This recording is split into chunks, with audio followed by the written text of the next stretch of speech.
우리는 지금 히브리서 6장 1절, 2절의 말씀을 토대로 신앙의 6가지 기초에 대해서 알아보고 있습니다. 이제 6가지 외울 수 있습니까? 첫째는 죽은 행실을 회개함. 둘째는 하나님께 대한 신앙. 셋째는 세례들. 넷째는 안수. 다섯째는 죽은 자의 부활. 여섯째는 영원한 심판. 대부분 못 외우시고 계시네. 이거 꼭 외워야 돼요. 지난주까지 회개와 믿음에 대해 알아보았고, 오늘은 세례에 대해 알아볼 차례인데요. 앞서서 회개와 믿음에 대해서 좀 다시 한번 간단하게 살펴봅니다. 먼저 말씀드릴 것은 회개와 믿음은 너무나도 밀접한 관계에 있어서 떼래도 뗄 수가 없다는 겁니다.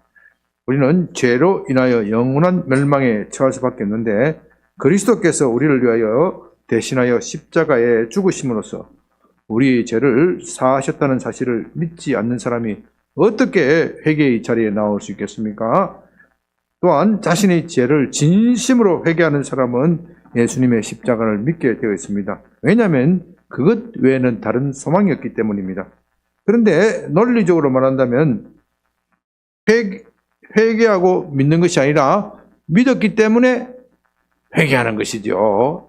논리적으로 말하면 믿음을 먼저 말해야 되는데, 히브리서에서 회개를 신앙의 첫 단계로 내세운 그것은 아마도 회개를 강조하기 위해서 그런 것일 것입니다. 회개는 단지 죄를 뉘우치는 것만으로서는 부족하고 사람의 인격이 완전히 변하여 하나님께 향하여야 합니다. 마찬가지로 믿음은 단순히 지적 동의를 넘어서서 믿는 대로 그대로 행하는 것입니다. 우리가 이런 개념을 잘 이해한다면 로마서와 야고보 사이에 전혀 모순점이 없다는 것을 알게 될 것입니다.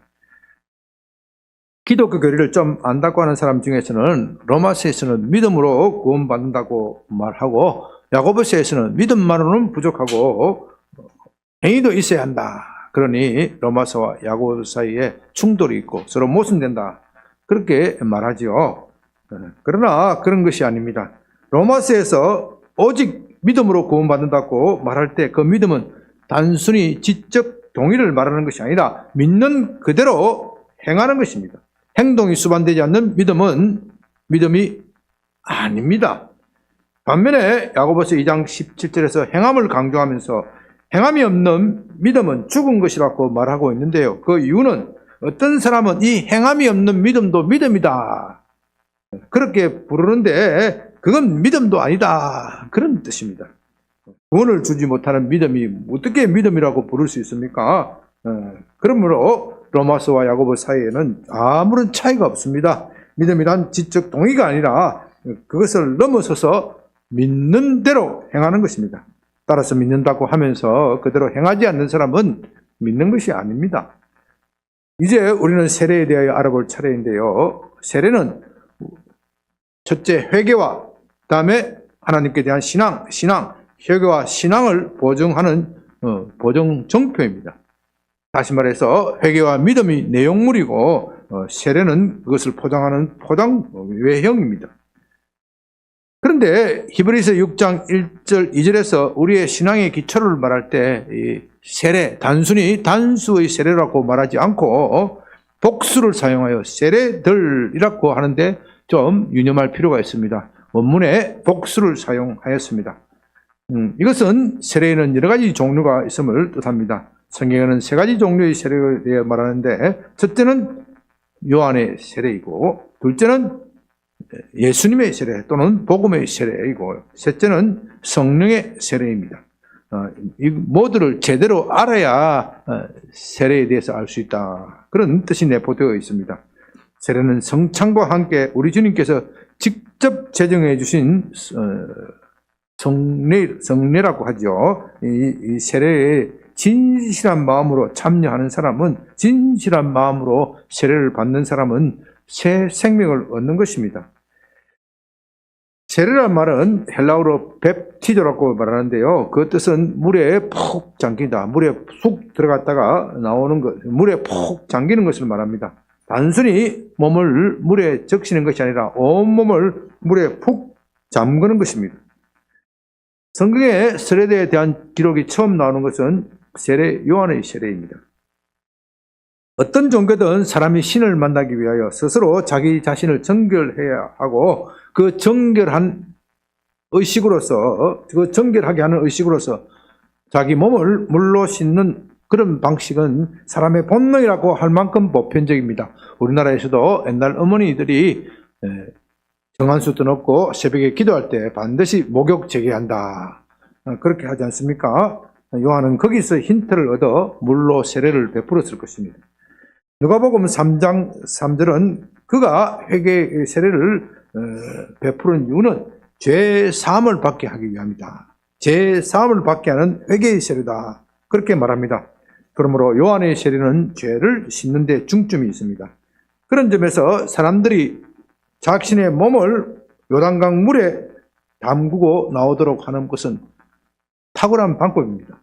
사람들이 그렇게 물에 담그고 나올 때 내가 죄를 씻었다, 그런 느낌을 확실하게 받게 될 것입니다. 그런데 여기서 중요한 것은 회개에 있지 세례라는 의식 자체는 아닙니다. 다시 말해서 회개가 죄 사함을 가지고 오는 것이지 세례라는 의식 자체가 죄를 씻어주는 것은 아니지요. 그것은 하나의 상징일 뿐입니다. 본문 2장 19절을 봅니다. 유대인들이 예루살렘에서 제사장과 레위인들을 요한에게 보내어 내가 누구냐 물을 때 요한의 정언이 이러하니라. 요한이 세례를 베풀 때 거의 유대 사람 모두로 할 만큼 다 그에게 몰려와서 세례를 받았습니다. 그만큼 요한의 인기가 높았습니다. 사람들이 그처럼 몰려든 것은 메시아에 대한 기대 때문입니다. 지금 이스라엘은 나라를 잃고 수백 년 동안 다른 민족의 지배를 받고 있습니다. 70년의 바벨론 포로 생활도 지긋지긋한데 그 뒤를 계속해서 페르시아, 그리스, 로마 잇따라 유대인들을 지배하고 있습니다. 하나님은 선지자들을 보내어 그들에게 메시아, 구세주를 보내어 주실 것이다, 그렇게 약속하셨습니다. 그러나 그 메시아가 언제 올지 알 수가 없습니다. 무엇보다도 지난 400년간에는 그 선지자마저 나타나지 않았습니다. 메시아가 아니라 선지자라도 나타나서 이 고난받는 우리를 위로해 주시면 좋겠는데 하나님이 도대체 우리에게 무관심하신지 메시아조차도 선지자조차도 나타나지 않았습니다. 그럴 때 그들이 느끼는 절망감은 더욱 커지는 것이죠. 바로 그때에 세례 요한이 나타나서 회개의 세례를 베풀었습니다. 그런 점에서 요한은 마치 샛별과 같은 그런 존재입니다. 샛별은 아침에 떠오르는 별이지요. 밤이 깊어가면 깊어갈수록, 새벽이 가까우면 가까울수록 어둠은 더욱더 깊어집니다. 그 가운데 샛별이 나타나면 그 별은 당연히 빛이 더욱더 취향찬란하게 빛나고 주목을 받게 되어 있습니다. 그것을 생각하면 사람들이 세례 요한에 그는 기대를 어느 정도 짐작할 수 있습니다. 그러나 이것이 당시 종교 지도자들에게는 큰 위협이 됩니다. 그들이 세례 요한의 인기에 질투를 느끼면서 위협을 받은 것도 있겠지만 무엇보다도 요한이 전파하는 그 내용이 너무나도 파괴적입니다. 요한이 무엇을 전했다고 그랬죠? 죄 사함을 받게 하는 회개, 죄 사함을 받게 하는 회개의 세례를 전파하였습니다. 이것이 우리에게는 너무나도 익숙하기 때문에 당연한 것일지 모르지만 이것이 당시 종교 지도자들에게 요한의 메시지가 너무나도 파괴적입니다. 여러분들이 구약 성경을 좀 아신다면 이걸 알 수 있을 것입니다. 구약 시대에 죄 사함을 받으려면 어디로 가야 됩니까? 어디로 가야 돼요? 성전으로 가야 돼요. 성전에서 가서 레위기의 기록에 하면 소나 양과 같은 제물을 드리고 하나님께 용서를 받는 겁니다. 또 대제사장은 1년에 한 번씩 대속죄일에 짐승을 제물로 바치고 지성소로 들어가서 죄를 자백하고 용서를 받았습니다. 그와 같이 짐승을 제물로 바치는 것은 사람이 죽어야 되는데 짐승이 대신 죽는 것을 뜻하는 것이죠. 어찌되었든 사람들은 죄를 씻기 위하여 예루살렘 성전에 와야 되고 그 죄 제사장들이 그 사람들로부터 희생 제물을 받아서 하나님께 드려야 합니다. 종교 지도자들은 그 제사의식에 기대어 자신의 생업을 이어가기도 하고 또 자신의 특권을 높은 지위를 누리기도 하였습니다. 그런데 요한의 말을 뒤집고 놓고 나면 어떻게 돼요? 그런 것이 이제 필요가 없게 됩니다. 그런 제사도 필요가 없고 회개의 세례만 받으면 죄사함을 받는다는 겁니다. 다시 말해서 제사라는 의식보다는 내면의 회개가 더 중요하다는 겁니다. 그러니 이것이 제사장들에게 얼마나 큰 위협이 되는지 충분히 짐작할 수 있습니다. 그러다가는 아마도 이러다가는 제사제도 자체가 폐지되는 것이 아닌가. 그렇게 되면 성전이 무슨 의미가 있겠습니까?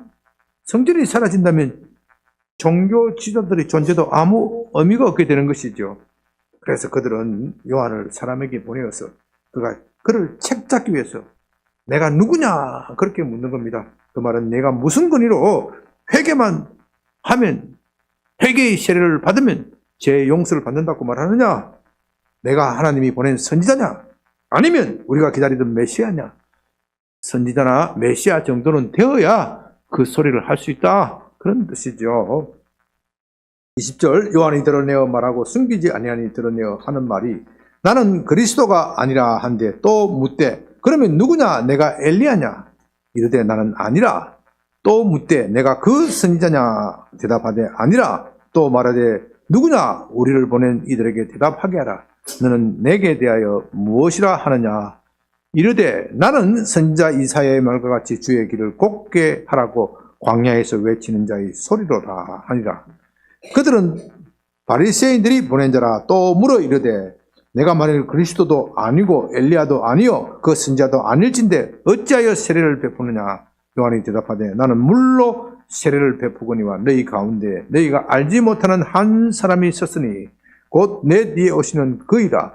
나는 그의 신발끈을 풀기에도 감당하지 못하겠노라 하더라.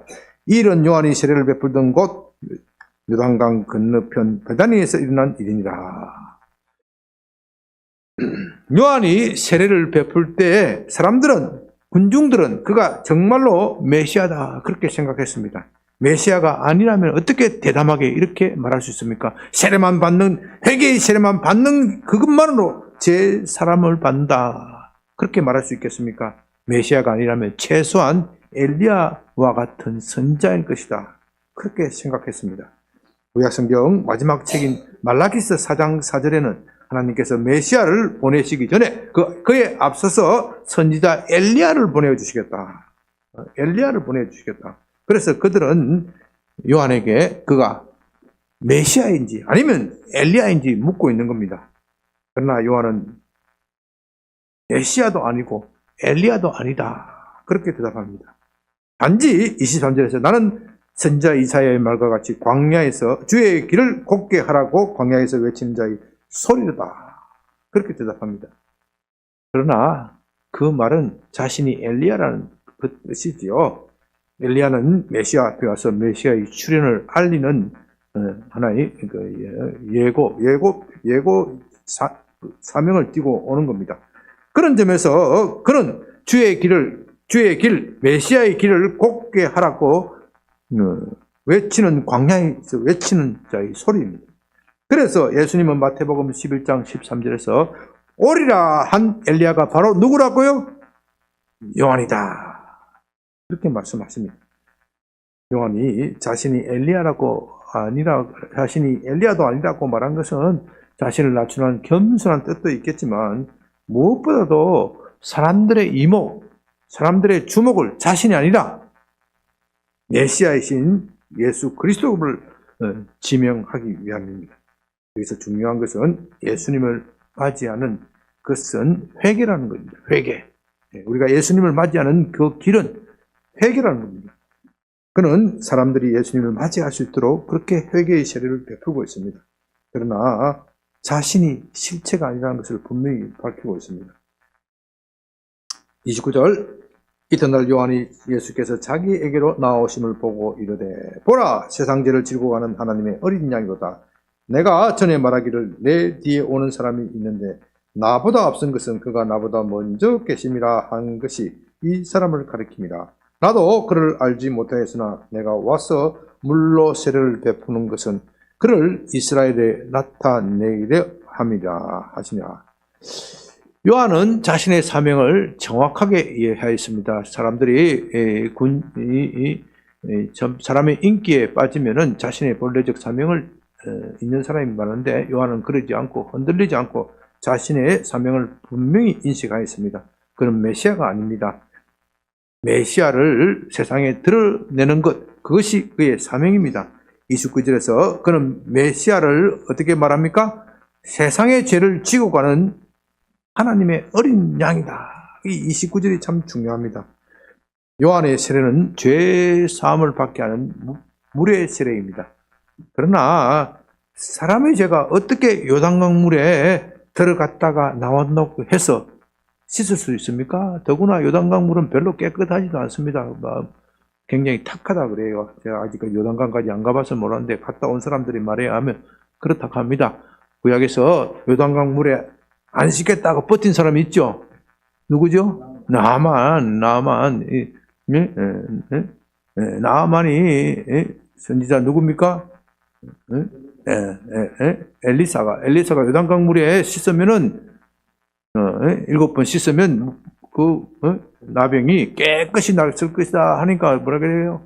아니 내 고향에 물이 없어서 이 부중물 같은 이 요단강 물에 씻으라는 말이냐? 그러면서 거절을 한 그런 게 있을 정도로 별로 물이 그렇게 깨끗하지 않습니다. 물로 깨끗하게 씻으려면 적어도 바이칼 호수에 가서 씻어야지 되는 것이지 어떻게 요단강 물에 씻으라는 겁니까? 동물의 제사도 마찬가지죠. 죄를 지은 것은 사람인데 어떻게 동물이 사람의 죄를 씻을 수 있습니까? 그런 것이 가능하다면요, 동물을 얼마든지 될 수 있는 일론 머스크 같은 부자는 얼마든지 죄를 지어도 될 겁니다. 여러분, 일론 머스크가 얼마나 돈이 많은 줄 아세요? 최근에 뉴스 난 것을 보니까 인류 최초로 그의 재산이 4천억 불이 넘었대요. 우리나라 돈으로 600 몇십억인가. 그렇대요. 우리나라 1년 예산보다도 더 많을 거예요. 어마어마한 재산이죠. 그 맨날 지어도 죄 지어도 되고, 뭐, 양과 염소, 뭐, 얼마든지 갖다 대면 되니까. 우리 같이 가난한 사람은 양 한 마리 잡으려면 얼마나 힘들겠어요. 그러니, 얼마나 이렇게 되면 하나님이 불공평해지는 겁니다. 그러니까 그런 것들은 다 상징일 뿐입니다. 그 상징이 가리키는 것은 바로 메시아 예수입니다. 예수는 인간의 죄를 짊어지고 십자가를 지실 것입니다. 구약의 제사에서 양이 인간의 죄를 짊어지듯이 예수는 우리의 죄를 담당하실 것입니다. 그래서 그는 하나님의 어린 양입니다. 하나님이 친히 준비한 제물이라는 뜻에서 그런 용어를 쓰는 겁니다. 요한은 자신의 세례가 그렇게 예수님의 고난을 상징하는 것이다, 그렇게 말합니다. 따라서 이제 우리는 그 실체인 요한의 세례는 그림자이고 실체가 뭐라고요? 예수님의 세례입니다. 예수님의 세례에 대해서 알아볼 차례입니다. 예수님은 마태복음 28장 19절 20절에서 세례에 대하여 이렇게 말씀하십니다. 그러므로 너희는 가서 모든 민족을 제자로 삼아 아버지와 아들과 성령의 이름으로 세례를 베풀고 내가 너희에게 분부한 모든 것을 가르쳐 지키게 하라. 볼지어다 내가 세상 끝날까지 너희와 항상 함께 있으리라. 자, 이 세례는 누구의 명령입니까? 예수님의 명령입니다. 그렇기 때문에 세례는 우리가 안 받아도 되지만 받으면 더 좋은 그런 옵션이 아닙니다. 예수 믿는 사람이라면 모두 받아야 할 의무적인 사항입니다. 그렇기 때문에 나는 예수 믿는다 하면서 세례는 받지 않겠다, 간혹 그런 사람이 있어요. 그렇게 말하는 것은요, 그 사람은 예수님의 권위를 인정하지 않는 것이기 때문에 믿는 것이 아닙니다.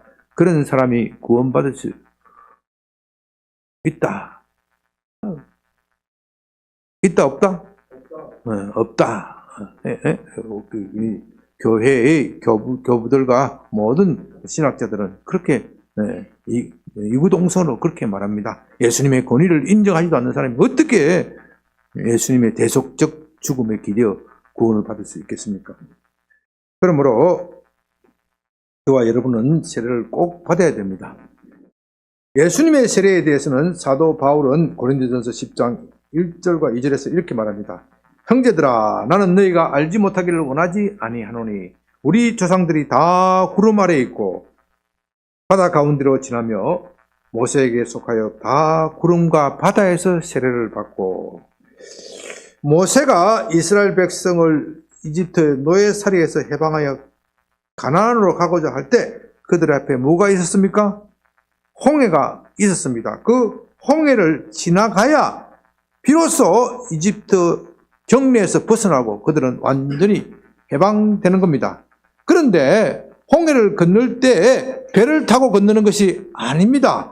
하나님이 그 홍해를 가르시고 그 가운데로 들어가게 해서, 물 가운데로 들어가게 하셔서 지나가게 하신 것입니다. 그렇게 홍해를 가르고 물 가운데로 지나가게 하신 것은 그들로 하여금 이집트 생활을 청산하라는 겁니다. 다시 말해서 홍해에 이집트에 살던 방식을 다 수정하라는 겁니다. 그렇게 홍해에 묵고 건너오면 완전히 새로운 사람이 되어 하나님의 백성이 된다. 그렇게 해석을 합니다. 그래서 사도는 이것에 비유하여 세례를 말합니다. 세례의 원어의 뜻은 아까 뭐라 그랬죠? 물에 잠그는 것. 잠그는 것도 완전히 잠그는 것. 그렇게 완전히 잠길 때에 우리의 과거는 죽었습니다. 그리고 나올 때 완전히 새 사람이 되어 나오는 겁니다. 세례는 다시 말해서 내가 죽고 어떻게요? 다시 사는 사건입니다. 내가 죽고 다시 사는 것이 세례의 의미입니다. 그런데 우리가 어떻게 죽고 다시 살 수 있습니까? 그 이유는 예수님을 믿는 믿음 때문입니다. 예수님은 우리의 죄를 사하시기 위하여 십자가를 지셨습니다. 그리고 우리에게 새로운 생명을 주시기 위해서 무덤에서 부활하셨습니다. 다시 말해서 예수님이 십자가에서 죽고 다시 무덤에서 어떻게 해요? 다시 살아났습니다. 이것을 믿는 사람은 예수와 함께 죽고 또 예수와 함께 사는 것입니다. 세례는 바로 이것을 상징하기 때문에 예수와 함께 죽고 함께 사는 것입니다. 다시 말해서 우리는 세례라는 의식을 통하여 예수님과 하나가 됩니다. 예수님의 죽음은 곧 나의 죽음이 되고 예수님의 부활은 곧 나의 부활이 되는 겁니다. 우리는 세례를 받을 때 바로 그것을 경험합니다. 그런 점에서 세례의 방식은 침례가 좋습니다.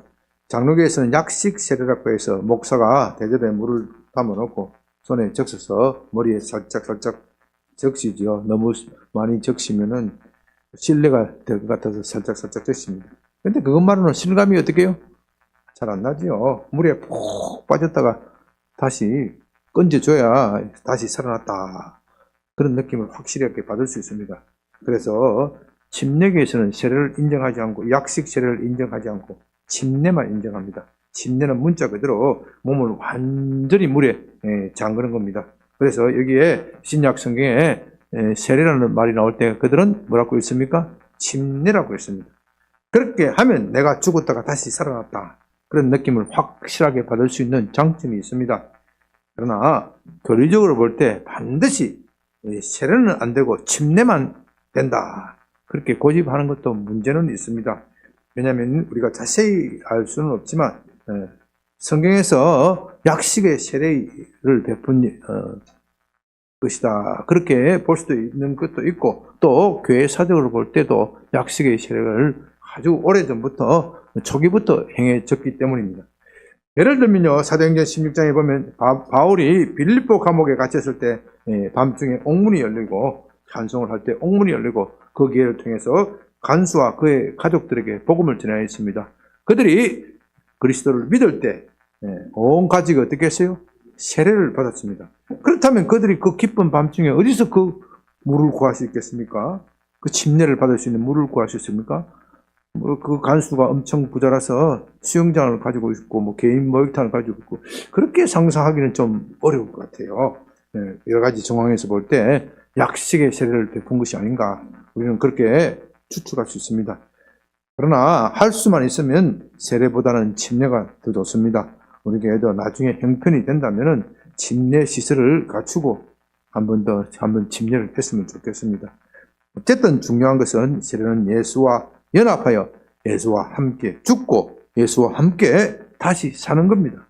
여러분, 다른 것은 몰라도 이것은 반드시 기억해야 합니다. 세례가 무엇이라고요? 예수와 함께 죽고 예수와 함께 사는 것.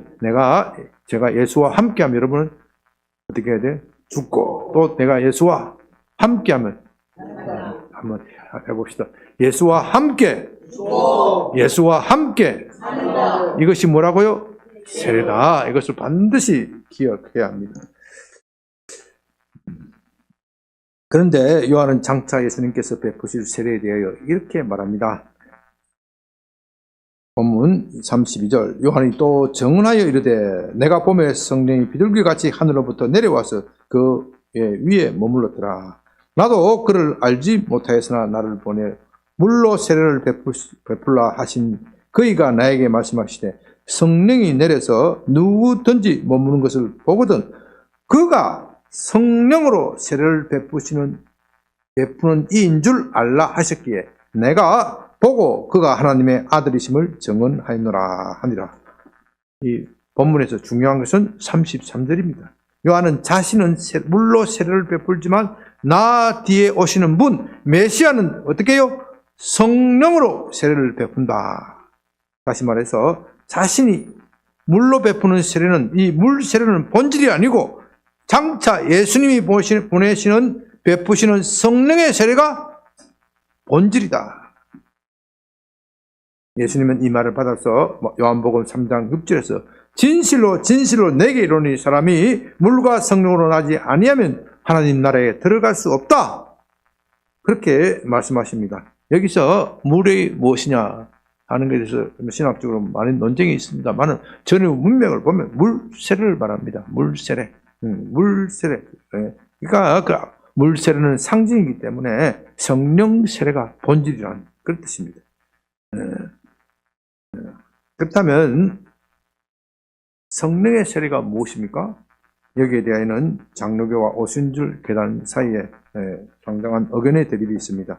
먼저 오순절 교단에서는 성령의 세례라는 말을 할 때 사도행전 2장의 사건을 말합니다. 사도행전 2장의 사건에서는 오순절 성령 강림 사건이 있었지요. 이때 이미 예수를 믿은 사람, 처음 믿는 사람이 아니라 이미 믿은 사람이 성령으로 권능으로 충만해지는 사건이고 그 특징으로 방언과 예언과 같은 은사 체험이 그 특징입니다. 다시 말해서 우리가 예수님을 믿어서 구원받은 후에 신자가 경험하는 초자연적인 현상, 은사와 능력으로 충만해지는 체험, 이것을 성령 세례다 그렇게 주장합니다. 반면 장로교에서는 우리가 예수님을 믿을 때 경험하는 성령의 내적 증거를 초점을 두고 있습니다. 고린도전서 12장 3절에서 누구든지 성령으로 말미암지 않고는 예수를 주시라 할 수 없느니라. 따라서 우리가 진정으로 예수님을 하나님의 아들이고 우리의 구세주로 고백할 때 성령께서 우리 속에 쑥 들어오신다는 겁니다. 아니, 성령께서 이미 들어오셔서 그렇게 작업을 하지 않으면 우리가 그렇게 고백할 수 없다는 겁니다. 이렇게 성령으로 거듭난 사람은 그 내면의 인격이 변화가 되어 성령의 열매, 성령의 사랑, 희락, 화평 이런 성령의 열매를 주렁주렁 맺게 된다는 겁니다. 그렇기 때문에 이 장로교의 주장은 성령의 내적인 열매, 여기서를 강조를 합니다. 성령 세례를 둘러싼 오순절과 장로교 사이의 이런 논쟁은 한때 굉장한 파문을 일으켰고 지금은 그 열기가 좀 식었지만 여전히 그 논쟁이 진행되고 있습니다. 그러나 그 논쟁이 어떻든 오늘 본문에서 말하는 성령의 세례, 여러분은 여기에 중점을 둬야 됩니다. 이 본문에서 말하는 성령의 세례란 예수님을 믿을 때 예수님께서 내주하게 되는 그 사건을 말한다. 그렇게 봐야 합니다. 그래야 해야 문맥이 통하는 겁니다. 네, 문맥이 통하는 겁니다. 여기에 대해서는 자세하게 말을 하면 시간이 많이 걸리기 때문에 이 정도로만 해둡니다. 아주 중요한 것은 여기서 본문에서 말하는 것은 우리가 예수님을 믿게 될 때 성령께서 하시는 일, 그것이 성령 세례입니다. 사실 잘 생각해 보면요, 우리가 예수님을 구세주로 믿는 사건, 이건 아주 평범한 사건이 아닙니다. 아무나 예수님을 믿을 수 있는 것도 아닙니다. 그건 오직 예수님이 그를 선택하고 성령을 보내어 주셔야 믿을 수 있습니다. 여러분은 여러분 스스로 내가 예수를 믿기로 작정하였다, 내가 선택한 것이다, 그렇게 생각할지 모르지만 그런 것이 아닙니다. 어떤 사람은 정말 믿고 싶은데 안 되는 사람이 있어요. 참 안 되어서 교회를 나오기는 하지만 괴로워하는 사람이 있어요. 우리 마음속에는 본질적으로 불신의 뿌리가 있습니다. 여기서 불신이라는 것은 살아계신 하나님을 믿지 않는다, 하나님이 살아계신다는 것을 믿지 않는다, 그 뜻이 아닙니다. 하나님이 살아계신다는 것은요, 머리 똑똑한 철학자나 과학자도 사물의 이치를 생각하면 금방 알 수 있는 겁니다. 머리 나쁜 과학자들이 무신론자에서 표현해 쓰는 것이지, 머리 똑똑한 사람들은 그렇게 하지 않아요. 그러나 그 하나님이 나의 삶을 통치하고 나의 주인이 된다, 나는 그분의 말씀에 전적으로 순종해야 된다, 그분이 보내신 메시아에 전적으로 복종해야 된다, 이런 것은요, 철학이나 과학으로도 알 수가 없습니다. 아니, 철학이나 과학은 본질적으로 그런 것을 싫어해요. 왜냐하면 우리 마음속에는 하나님이 아니라 내가 주인이 되어야 한다는 생각이 뿌리 박혀 있기 때문입니다.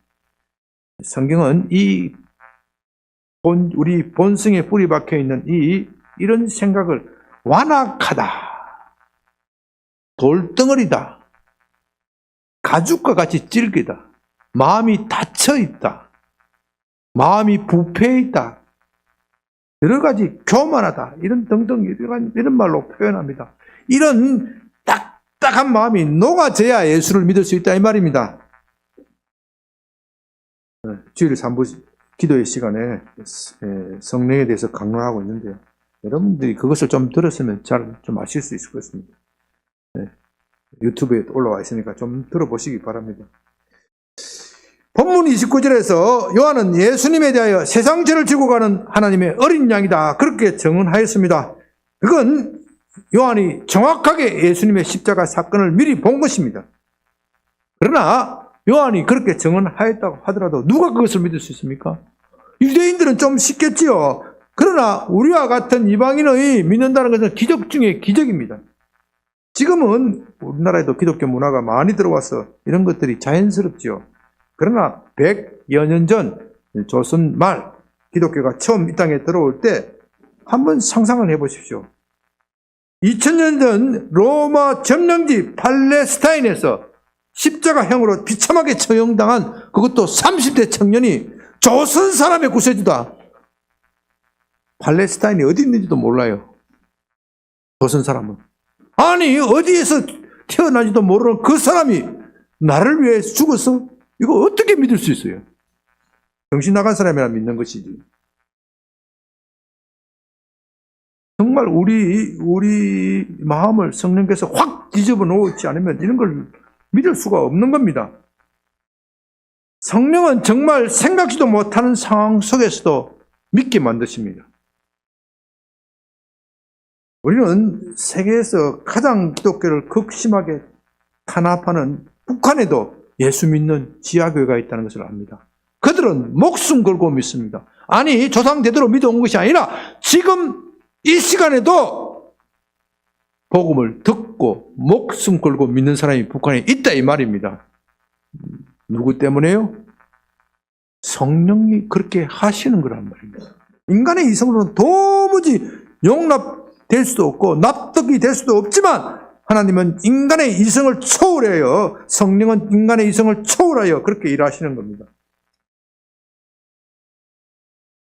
구약의 성도들은 율법을 가지고 있었습니다. 그들이 율법을 지키면 생명과 복을 얻도록 되어 있었습니다. 그러나 그들은 율법을 지키지 못하였습니다. 그 결과 생명과 복 대신에 사망과 저주를 받았습니다. 그것이 이스라엘의 역사입니다. 그들이 왜 율법을 지키지 못하였습니까? 율법을 몰랐기 때문입니까? 아닙니다. 제가 방금 말씀드렸죠. 그들 마음속에 불신의 마음, 이 불신의 마음은 하나님이 안 계신다 그 뜻이 아니고 하나님을 주인으로 모시기 싫어하는 이 마음이 있었기 때문입니다. 율법의 핵심은 사랑입니다. 사랑이라는 것은 억지로 해서 되는 것이 아니죠. 율법의 10계명의 사랑을 계명의 모든 것이 사랑하라는 겁니다. 하나님 사랑하고 이웃 사랑하는 겁니다. 근데 사랑은 억지로 되는 것이 아니에요. 사랑이 억지로 하는 순간 사랑은 파괴되어지는 거예요. 우리가 사랑하려면 사랑하는 그 자체가 좋아져야 됩니다. 사랑스러운 마음이 있어야 사랑이 되는 겁니다. 흔히 한 말로 눈에 콩깍지가 쓰여져야 결혼도 하는 겁니다. 내가 왜 이 남자, 이 여자를 사랑하게 되었는가? 그것을 어떻게 말로 설명할 수 있겠습니까? 우리가 하나님을 사랑하는 것도 그런 겁니다. 하나님을 사랑하는 것 그 자체가 좋아져야 사랑할 수 있고 또 사랑하면 믿을 수 있는 겁니다.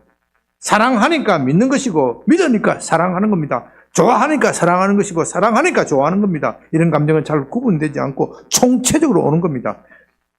이것을 감정이라고 말하는 것도 참 표현의 한계가 있습니다. 우리말은 그렇게 다양하지 못합니다. 하나님을 사랑하는 것은 감정뿐만 아니라 의지와 지성 모든 것이 다 동원되어야 합니다. 이럴 때 영어로서는 affection이라는 단어를 사용하는데요. 우리말에는 이에 상응하는 단어를 찾기 어렵습니다. 그냥 온맘 다해 온 정성 다해 사랑하는 것이 사랑하는 겁니다. 이런 사랑은 정말이지 성령께서 해주시지 않으면 안 되는 겁니다. 인간의 힘으로는 안 되는 겁니다. 그래서 예수님은 우리에게 성령을 베풀어 주십니다. 요한복음 3장 37절 39절에서 이렇게 말씀하십니다. 명절 끝날 곧 큰 날에 예수께서 서서 외쳐 이르시되 누구든지 목마르거든 내게로 와서 마시라. 나를 믿는 자는 성경에 이른 것 같이 그 배에서 생수의 강이 흘러나오리라 하시니 이는 그를 믿는 자들이 받을 성령을 가리켜 말씀하신 것이라. 예수께서 아직 영광을 받지 않으셨으므로 성령이 아직 그들에게 계시지 아니하시니라. 영광을 받지 않으시다는 것은 아직 십자가의 고난과 부활의 영광을 받지 않으셨기 때문에 장차 내가 이 일을 할 것인데 그때 내가 너희들에게 성령을 보내줄 것이다. 그때 그 성령은 어떻게 해요? 너희 뱃속에 생수의 강처럼 콸콸콸 쏟아져 나올 것이다. 이렇게 우리 속에 이 성령이 생수의 강처럼 쏟아져 나와야 우리가 예수님을 믿을 수 있고요. 그런 사람만이 그 인격이 변화되어서 예수님을 닮게 되는 겁니다. 이제 말씀을 마칩니다. 히브리서 6장 1절과 2절에서 세례를 말할 때 세례라고 단수로 말하지 않고 복수로 사용한 이유는 세례의 의미를 잘 알아들으라 그런 뜻입니다. 그런 뜻이 내포되어 있습니다. 사람들이 세례라고 말할 때 늘 물세례만 생각하는 것이죠.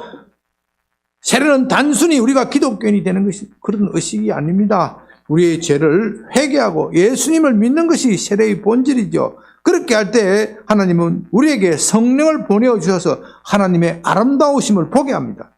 아니 이미 성령을 보내주셨기 때문에 우리가 회개하고 예수님을 믿는 것입니다. 우리는 그 성령의 세례를 통하여 예수님과 결합이 됩니다. 예수님의 죽음은 곧 나의 죽음이 되고 예수님의 부활은 곧 나의 부활이 됩니다. 갈라디아서 2장 20절에서 말씀하시죠. 내가 그리스도와 함께 죽은다니 그런즉 이제 내가 사는 것은 내가 아니요 내 안에 계신 그리스도라. 이게 참 암기력이 나빠가지고 꼭 봐야 되나. 이런 사람이 어떻게 자부심 되니? 나도 자부심스럽다. 내가 그리스도와 함께 십자가에 못 박혔나니 그런즉 이제는 내가 사는 것이 아니요 오직 내 안에 그리스도께서 사시는 것이라. 이제 내가 육체 가운데 사는 것은 나를 사랑하사 나를 위하여 자기 자신을 버리신 하나님의 아들을 믿는 믿음 안에서 사는 것이라. 이것이 세례의 본질이다 이 말이에요.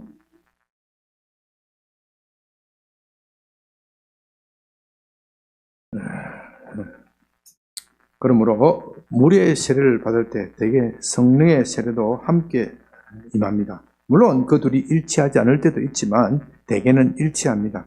저만 하더라도 세례를 받을 때 예수님이 나의 구주다, 예수님이 부활하셨고 나의 구주라는 확신이 물밀듯이 확 솟구치더라고요. 물론 전에도 믿었지요. 믿었으니까 뭘 받아요? 세례를 받았지요. 그러나 저 전에 믿음은요, 똑똑똑 떨어지는 믿음이라면요, 세례를 받을 때 오는 그 솟구치는 믿음이 어디서든가 물을 딱 적시는데 내 속에서 확 눈물이 날 정도로 그 믿음이 몰려오더란 겁니다. 예수님의 말씀대로 생수강이 내 속에 흘러나오는 것을 체험합니다. 그때는 이런 구절이 있는지도 몰랐어요. 주체할 수 없는 감사와 기쁨이 내 속에 흘러나오는 겁니다.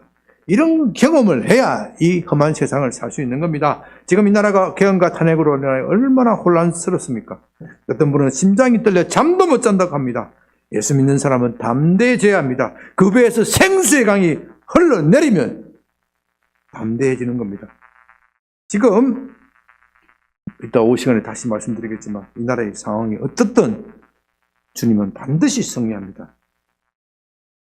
아멘이 없는 어떨 거예요? 주님은 언제나 승리하십니다.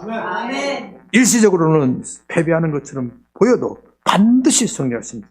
과거도 그랬고 현재도 그랬고 앞으로도 그럴 것입니다. 지금 우리 보기에는 혼돈스럽고 복잡한 상황이지만 하나님께서 때가 되면 이런 거 혼돈된 상황을 다 정리해버리고 좋은 나라 다시 만들어 주실 것입니다.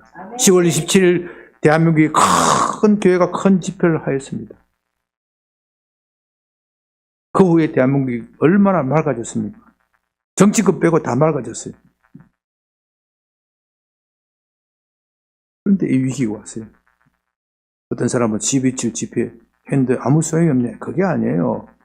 이 10.27 집회 같은 큰 집회를 하고 영적 정화가 되면요, 반드시 반격이 옵니다. 누가 반격해요? 사탄이 반격을 해요. 사무엘이 미스바에 온 이스라엘 백성들을 모여서 미스바에 회개 집회를 하고 온 백성들이 자기 죄를 통회하고 화가하고 난리가 났는데 누가 쳐들어왔어요? 블레셋이 쳐들어왔어요. 그러니까 꼭 교회에 좋은 일이 있을 때 나라의 위기가, 나라를 흔드는 위기가 오는 겁니다. 그러니까 성령 받은 사람만이 이런 걸 아는 거예요. 성령 안 받은 사람 이런 거 몰라. 나라 망한다, 망한다. 안 망해. 우리가 양병교회가 기도하는